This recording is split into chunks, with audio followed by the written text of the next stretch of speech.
आदिवासी अधिकारों के लिए कार्य करने वाले जाने माने कार्यकर्ता फादर स्टैन स्वामी का निधन हो गया है। वो मुंबई की तलोजा जेल में बंद थे, लेकिन फिलहाल उनका अस्पताल में इलाज चल रहा था। मुंबई के हॉली फैमिली अस्पताल में उनका इलाज चल रहा था, लेकिन दिल का दौरा पड़ने से आज उनका निधन हो गया। वो 84 साल के थे, जाने माने सामाजिक कार्यकर्ता थे और पिछले ही साल उन्हें रांची से एनआईए ने गिरफ्तार किया था। उनके खिलाफ यूएपीए लगाया गया और एल्गार परिषद केस में उन्हें शामिल बताया गया, जिसका काफ़ी विरोध भी हुआ और ये बताया गया कि ये एनआईए की मनमानी कार्रवाई है। लेकिन वो तब से ही जेल में थे। उनके स्वास्थ्य को लेकर काफ़ी सवाल उठ रहे थे काफ़ी पहले से ही, और पिछले कुछ दिनों से वो लगातार अस्पताल में थे। जब से उन्हें कोविड हुआ तब से वो बीमार चल रहे थे और कई सामाजिक संगठनों ने, सामाजिक कार्यकर्ताओं ने सरकार से आग्रह किया था कि उनको रिहा कर दिया जाए फिलहाल स्वास्थ्य की वजहों से, लेकिन उन्हें रिहा नहीं किया गया था। 6 जुलाई को उनकी जमानत की याचिका पर सुनवाई होनी थी। वो फिलहाल मुंबई के हॉली फैमिली अस्पताल में थे और कोविड के बाद से काफ़ी ज़्यादा उनकी तबीयत बिगड़ गई थी और आज उनका दिल का दौरा पड़ने से निधन हो गया। उन्होंने जो आदिवासी समाज है उनके अधिकारों के लिए काफ़ी काम किया, काफ़ी जाने माने व्यक्ति रहे और देश दुनिया में उनकी काफ़ी प्रसिद्धि थी। लेकिन पुणे के एल्गार परिषद वाले केस में उन्हें आरोपी बनाया गया। इस वाले केस में वरवरा राव को भी आरोपी बनाया गया था, लेकिन उन्हें स्वास्थ्य कारणों से जमानत मिल गई थी और वैसी ही जमानत की मांग फादर स्टैन स्वामी के लिए भी चल रही थी काफ़ी समय से, लेकिन अभी तक उस पर कोई फैसला नहीं हुआ था। कल 6 जुलाई को शायद इस पर कोई फैसला आता, लेकिन उससे पहले ही आज फादर स्टैन स्वामी ने दिल का दौरा पड़ने के बाद अपना दम तोड़ दिया। जी, अब हम चलते हैं चिराग पासवान की प्रेस कॉन्फ्रेंस पर, जो आज आशीर्वाद यात्रा निकाल।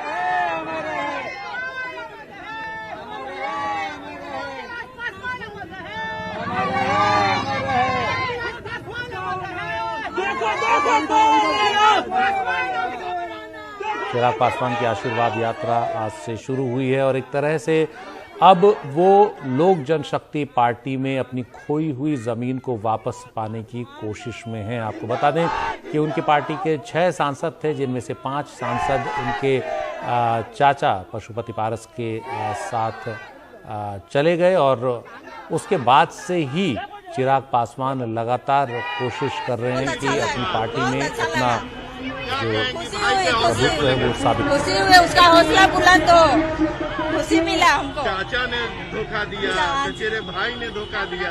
वो अपना भाई नहीं ना धोखा देगा, भाई धोखा नहीं ना देगा। भाई नहीं धोखा देगा। भाई की मजबूत होने की कामना करते हैं। कामना करते हैं, कामना कर रहे हैं वो आगे बढ़े। आज आपसे मिलने आए। हाँ। कितना आप अपने आप को खुश? बहुत अंदर से बहुत खुश है। क्या नाम हुआ आपका? मेरा आशा पास। और अब खबर लखनऊ से, जहां गोमती रिवर प्रोजेक्ट में अनियमितताओं को लेकर सीबीआई ने 40 जगहों पर, यूपी में 40 जगहों पर आज छापे मारे हैं। राजस्थान और कोलकाता में भी सीबीआई के छापे चल रहे हैं और इस मामले में अनियमितता की जांच के लिए सीबीआई ने एक नया दर्ज केस किया और इस केस में 189 आरोपी हैं। लेकिन खास बात यह है कि तब के मुख्यमंत्री अखिलेश यादव का नाम आरोपियों में नहीं है।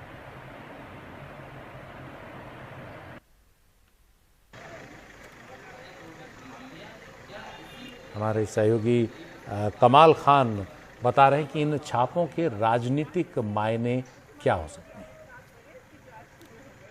देखिए, ऐसा है कि समाजवादी पार्टी के कुछ लोग ये कह रहे थे कि एक जांच सरकार ने शुरू की थी और एक सरकारी एजेंसी शुरू कर रही थी, लेकिन छापेमारी अब अपने उरूज पे तब पहुंची है जब चुनाव होने वाले हैं, तो उसके टाइमिंग को लेकर के वो सवाल कर रहे हैं।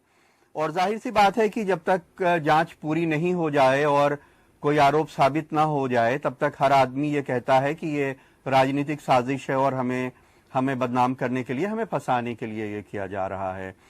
अब ये जो प्रोजेक्ट है, बहुत बड़ा प्रोजेक्ट था। मतलब गोमती नदी एक ऐसी नदी है जो लखनऊ के बीचों बीच से बहती है। आधा शहर नदी के उस पार है, आधा शहर नदी के इस पार है। तो ये इस नदी की खूबसूरती है।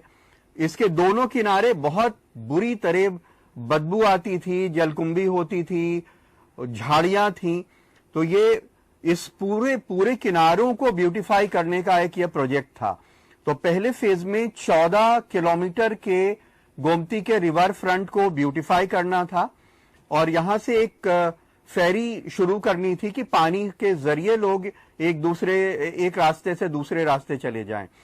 अगर आप इसके रात के विजुअल्स देखेंगे, अगर लाइटिंग देखेंगे तो आपको लगेगा कि ये हिंदुस्तान का कोई हिस्सा नहीं है, इतनी खूबसूरत उसकी लाइटिंग्स थी।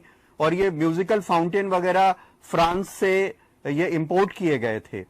लेकिन जब बाद में सरकार बदली और सरकार ने इसकी जांच की तो ये आरोप लगाया कि इस पूरे प्रोजेक्ट में बहुत लेवल पे घोटाले हुए हैं। बहुत सारे डिटेल्स उस टाइम लोग देते थे कि किस किस लेवल पे ये कैसे घोटाले हुए हैं। उसकी पहले एफआईआर की गई थी, फिर वो सीबीआई को सौंप दी गई और अब वो सीबीआई इसमें इतने बड़े पैमाने पे पहली बार ये रेड और यहां पे कर रही है। तो अब इसमें बहुत तरह के प्राइवेट लोग इन्वॉल्व हैं जिन्होंने माल सप्लाई किया होगा, पत्थर वाले होंगे, इक्विपमेंट सप्लाई करने वाले होंगे, लैंडस्केपिंग करने वाले होंगे, गार्डनिंग, जो वहां बहुत खूबसूरत गार्डन बनाए गए थे, फ्लावर बेड्स बनाई गई थी, खजूर के पेड़, बड़े बड़े पेड़ बाहर से लाके लगाए गए थे। तो ये बहुत लेवल पे सैकड़ों तरह के लोग उसमें इन्वॉल्व होंगे और अलग अलग लेवल पे सबके खिलाफ जांच हो रही है।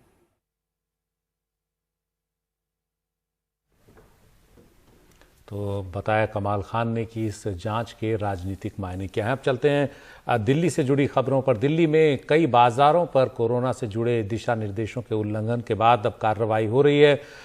कई जगह बाजारों में लापरवाहियां साफ तौर पर दिख रही हैं जो फिर से हालात बिगाड़ सकती हैं और इसीलिए प्रशासन सख्ती कर रहा है। लाजपत नगर 2 के सेंट्रल मार्केट को इसीलिए अगले आदेश तक बंद कर दिया गया है। हम इस समय साउथ दिल्ली के लाजपत नगर में मौजूद है। यहाँ का जो सेंट्रल मार्केट है, इस समय आप देख सकते हैं पुलिस वाले जो यहाँ पे हैं, जो नए ऑर्डर्स आए हैं उनका इम्प्लीमेंटेशन सही तरह से हो, इसके लिए इंस्पेक्शन कर रहे हैं। इस मार्केट को, इस सेंट्रल मार्केट को, वैसे बहुत ही जाना माना पॉपुलर मार्केट है, स्पेशली वेडिंग शॉपिंग के लिए, दिल्ली के लोगों के लिए, पर अब इस पूरे मार्केट को कोविड वायलेशंस की वजह से बंद कर दिया गया है। यहाँ पर हजारों दुकानें हैं, बहुत से स्ट्रीट साइड शॉप्स हैं, बहुत से वेंडर्स रहते हैं यहाँ पे, पर अभी आपको जो रेडी वाले हैं, जो प्रॉपर दुकानें, सब कुछ बंद चल रही है। पुलिस वाले आप देख सकते हैं लगातार कह रहे हैं लोगों से, जो ट्रेडर्स यहाँ पर मौजूद भी हैं उनसे भी कहा जा रहा है कि वो यहाँ पर भीड़ ना लगाएं किसी भी तरह की। तो पूरा का पूरा बाजार इस समय बंद है। एडमिनिस्ट्रेशन के साथ इनकी मीटिंग्स होंगी। कोशिश ये है सरकार की तरफ से भी कि दोबारा से बाजार को जल्दी से जल्दी शुरू कर दिया जाए। फिलहाल इसे अंटिल फर्दर ऑर्डर्स बंद किया गया है, यानी जब तक, अभी तक कोई टाइमलाइन नहीं दी गई है कि कब तक बंद रहेगा, पर अभी कोशिश ये है सरकार की तरफ से कि इन लोगों के साथ बातचीत करके कोविड नियमों का पालन कैसे करा जा सकता है, इस पूरे मुद्दे पे बातचीत करके दोबारा बाजार को शुरू किया जा सकता है। तो हम दुकानदारों से ही बात करेंगे और इस पूरे विषय को समझेंगे। सर, अपना नाम बताएं और बताएं कि अभी प्रशासन के साथ बातचीत किस लेवल पर है। मेरा नाम रमन शर्मा है। मैं सेंट्रल मार्केट में, मेरी अपनी शॉप है श्री राधिका प्रॉपर्टीज के नाम से, और मैं एक हम समिति भी चला रहे हैं, लाजपत नगर समाज सेवा समिति, जिसके प्रधान हमारे हरविंदर सिंह पंपी हैं। मैं जनरल सेक्रेटरी हूँ।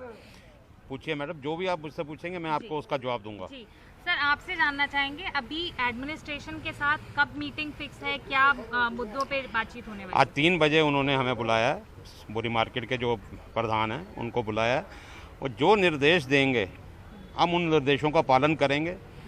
और बाकी जो हम तो प्रार्थना ही कर सकते हैं, जो अफसरान जो हमारे को आदेश देंगे वैसे करेंगे जी। और यहाँ पर सोशल डिस्टेंसिंग या मास्किंग जो है उसके लिए फॉलो करवाना कितना मुश्किल हो जाता है? जनता मुश्किल बहुत है, बहुत बड़ी मात्रा में आती है। बहुत मुश्किल है सोशल डिस्टेंस और मास्क के लिए। बाकी हमारे जो दिल्ली पुलिस का स्टाफ है वो हर मिनट में सबको अनाउंस कर रहे हैं कि अपना मास्क पहन के रखें, सोशल डिस्टेंस बना के रखें। दुकानदार भी सारे भाई, दिल्ली पुलिस का स्टाफ तो बैरियर के ऊपर भी खड़ा रहता है वहाँ पर, और जितने भी लोग आते हैं उनको मना करते हैं कि आप लगाओ। कई मानते हैं, कई नहीं मानते। मगर ये आप बाकी आगे उनसे पूरा कॉपरेट करेंगे। ये कटना भी चाहिए, पता चले कि हाँ भी एक बार ही कटेगा तो दोबारा फिर ये सब सुधर जाएंगे। और ये हमारे लिए कर रहे हैं ना, लोगों के लिए, जो प्रशासन है हमारी सुविधा के लिए कर रहा है और हम उनके साथ हैं। वो जैसे हमें निर्देश देंगे इस बारी हमारे को वो मकसदें, हम उनसे प्रार्थना करते हैं कि भाई साहब ये मार्केट अब बंद ना हो, इसको खुलवाया जाए, खोला जाए। आगे बहुत नुकसान हो चुका है। कितने लोगों का रोजगार जुड़ा हुआ है? हजारों की तादाद में जी, यहाँ पे हजारों की दुकान है, हजारों की तादाद में यहाँ पे नुकसान हो रहा है। हम तो उनसे गुजारिश करेंगे कि किसी तरीके आज 3 बजे की हमारे लोगों की उनके साथ मीटिंग है, मीटिंग में जो भी वो निर्देश देंगे उनका हम पालन करेंगे। और ऐसा ही एक आदेश पुरानी दिल्ली के मशहूर सदर बाजार के रुई मंडी बाजार के लिए भी दिया गया है। 6 जुलाई तक इस बाजार को बंद करने का आदेश है। बड़ी संख्या में लोगों के आने के चलते यहाँ कोरोना के नियमों का पालन नहीं हो रहा था और प्रशासन को लगा कि कहीं फिर ये भी बाजार एक सुपर स्प्रेडर न बने, इसलिए बंद करने का फैसला किया गया। हमारे सहयोगी शरद शर्मा की रिपोर्ट। पुरानी दिल्ली में इस तरह की शांति या इस तरह का सन्नाटा केवल 2 ही सूरत में दिखाई देता है। पहला रात के समय और दूसरा लॉकडाउन के समय। रात का ये समय है नहीं, लॉकडाउन दिल्ली में लगभग खत्म हो ही चुका है, तो फिर ये शांति और सन्नाटा क्यों है? मैं पुरानी दिल्ली के मशहूर सदर बाजार के रुई मंडी इलाके में हूँ और इस इलाके को या इस बाजार को कोरोना नियमों की अनदेखी की वजह से 6 जुलाई तक यानी कि मंगलवार तक के लिए बंद करने का आदेश दे दिया गया है। तो ये बाजार क्योंकि बंद है, सील ही कर दिया गया है इस बाजार को। इसलिए ये देखिए भरी दोपहरी में भी, दोपहर के समय या इस समय यहाँ पर जो है इतने लोग आमतौर पे होते हैं कि आप आसानी से पैर नहीं रख पाते हैं। कोरोना से पहले से ऐसी स्थिति थी, लेकिन प्रशासन ने जब यहाँ सर्वे किया शनिवार को तो ये पाया कि लोग बहुत ज़्यादा आ रहे हैं और जो कोरोना नियमों का पालन होना चाहिए वो बहुत ज़्यादा लोगों के आने की वजह से नहीं हो पा रहा है। और कहीं ये सुपर स्प्रेडर ना बन जाए कोरोना वायरस के फैलने का, तो इस वजह से इस मार्केट को, रुई मंडी मार्केट को, सदर बाजार के इस मार्केट को बंद करने के आदेश दे दिए गए। ये मार्केट जो है ये मुख्य रूप से जो आर्टिफिशियल ज्वेलरी होती है उसका यहाँ पर जो है बड़े पैमाने पर काम होता है। तो सारी दुकानें देखिए, इससे की तस्वीरें पुरानी दिल्ली में आपको दिन के समय जो है नहीं देखने को मिलती है, क्योंकि बाजार सील किया गया, बंद किया गया है, इसलिए ऐसी तस्वीरें देखने को यहाँ मिल रही हैं। केवल ये रुई मंडी ही नहीं बल्कि लाजपत नगर 2 का जो सेंट्रल मार्केट है उसको भी अगले आदेश तक बंद करने के आदेश दिए गए हैं।